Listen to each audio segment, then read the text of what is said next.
অনেকে গান গেয়ে যায় কিন্তু বুঝতে পারে না ঐহিক সুখটা কি। ঐহিক সুখে দিয়ে মাত্রা করণে মন ভব যাত্রা। এই সংসারে স্ত্রী পুত্র মায়ার বাঁধনে যদি বেঁধে থাকা হয়, শেষের দিনে তার কি দর্শন হয়? তাই বলছে যাবার বেলায় একমাত্র হরি কথা হরি চিন্তন ছাড়া কেউ যদি করে বারবার এই মায়ার সংসারে আসতে হয় তারে। তাই ঐহিক সুখ যে আমার স্ত্রীকে অনেকে চিন্তা করে, মৃত্যু শয্যায় শায়িত হয়ে ভাবে হায় রে ছেলেটার বিয়ে দিতে পারলাম না, এক বিঘে জমিও তৈরি করে দিতে পারলাম না, একটা বাড়িও করতে পারলাম না। এই কথা চিন্তা করলে হবে না।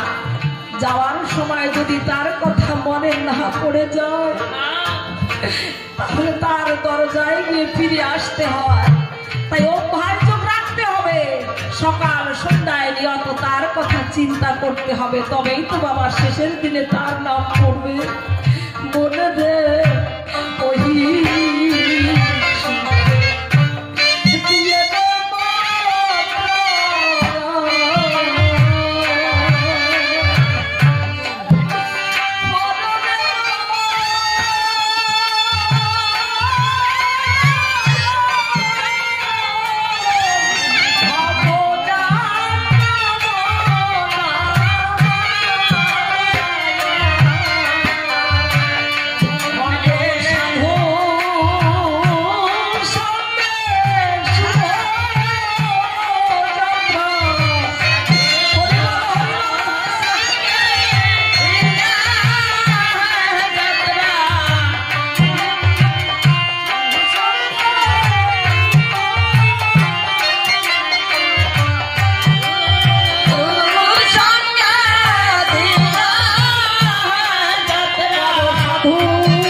গোবিন্দ দর্শন হয়েছিল। তাই যদি আমরা সে বহুদূরের পথ সকাল সকাল পাড়ি না ধরি, বাবা যেতে তো পড়ন্ত বেলা হয়ে যাবে, তখন তো আর যাওয়া সম্ভব নয়। তাই আমার অশ্বিনী কি বলছে, বলবে এই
ভক্তের প্রাণে যা চায় ভগবানের কাছে যদি চাওয়া হয়, ভগবান দিতে বাধ্য হয়। কিন্তু একমাত্র জগতে ভক্তি করে যদি তারে ডাকতে পারে, ভগবান বলেছেন ভক্ত যদি আমার দিকে এক পায়ে গেল, আমি তার কাছে 10 পা ছুটে যাই। আমার এই ভক্ত মা ডেকে বলছে মায়ের কথা, যে আমার এই যে ঢোল বাজাচ্ছে এই জগতের সন্তান, তাই করিগুরু যাদের কাছে তার প্রার্থনা, সে কত অল্প বয়সে ঢোল বাজানোর জন্য গোবিন্দরে ঢুকেছে। তাই ঠাকুরের কাছে